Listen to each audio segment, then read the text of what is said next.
बाकी की स्टोरी में हमें हमेशा ही बहुत सारे कैरेक्टर्स देखने को मिलते हैं। हमेशा ही स्टोरी में कोई ना कोई मिस्टीरियस कैरेक्टर रहता ही है, चाहे वो यूजिरो की माँ हो या फिर काटसुमी का भाई हो। तो आखिर ये सब है कौन, और क्या कभी आपने सोचा है कि जैक हानमा की माँ अभी कहाँ है?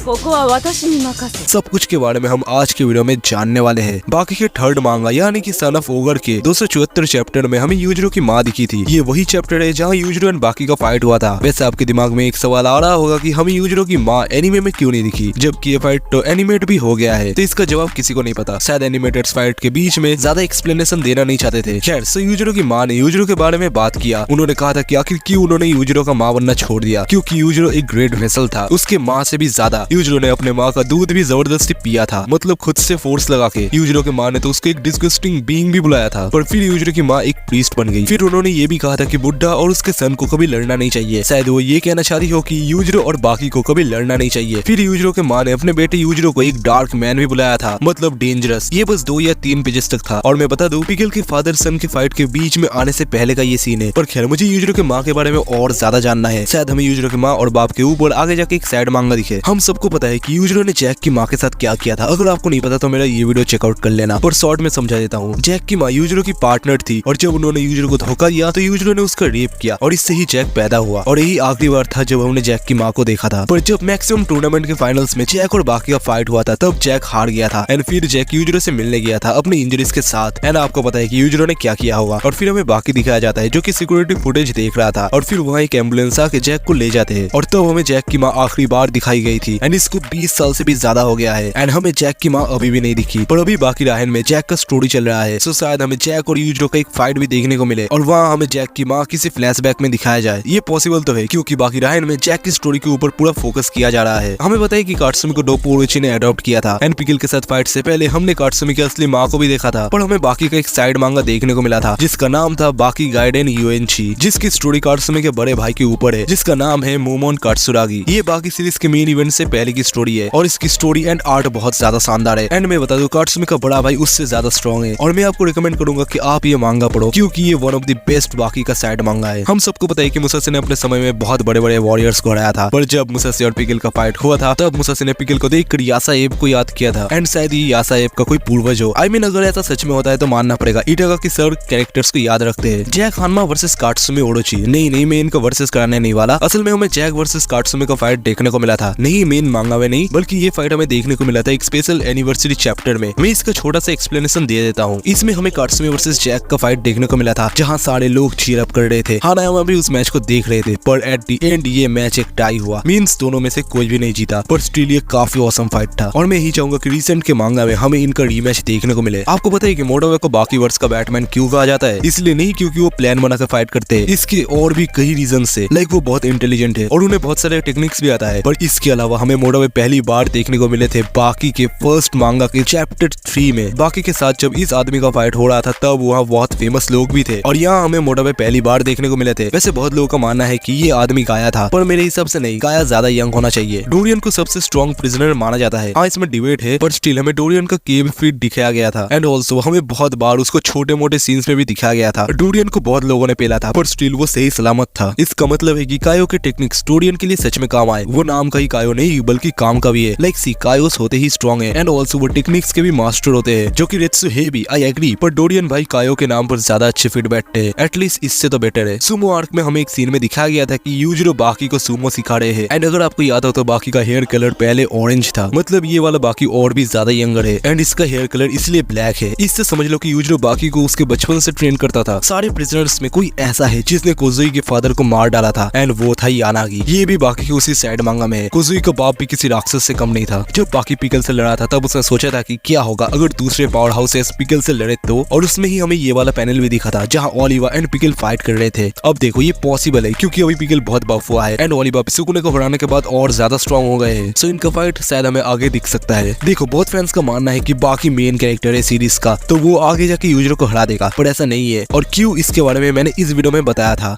कि कौन जीतेगा यूजिरो और बाकी की लड़ाई में। तो इसका जवाब बाकी सीरीज के क्रिएटर लेजेंड केइसुके इटागाकी ने अपने इंटरव्यू में दिया था, जो कि आप इस जापानीज चैनल में देख सकते हो। लिंक मैं डिस्क्रिप्शन में दे दूंगा। केइसुके इटागाकी को वहाँ पूछा गया था कि बाकी यूजरों को हराने के लिए क्या कर सकता है, और इटागाकी ने बिना हेजिटेशन के कहा कि बाकी यूजरों के खिलाफ कभी जीत नहीं पाएगा, और यही फैंस का भी मानना है। देखा, सो इसी रीजन से बाकी कभी भी यूजरों को नहीं हरा पाएगा। सो आज का वीडियो बस यही तक था। हम 8 के सब्सक्राइबर के बहुत ज्यादा करीब है। Be sure to subscribe. And अगर आज का वीडियो आपको पसंद आया हो तो एक लाइक कर देना, और चैनल पर नए आए हो तो सब्सक्राइब भी कर देना। मैं मिलता हूं आपसे अगले वीडियो में, तब तक के लिए बाय बाय।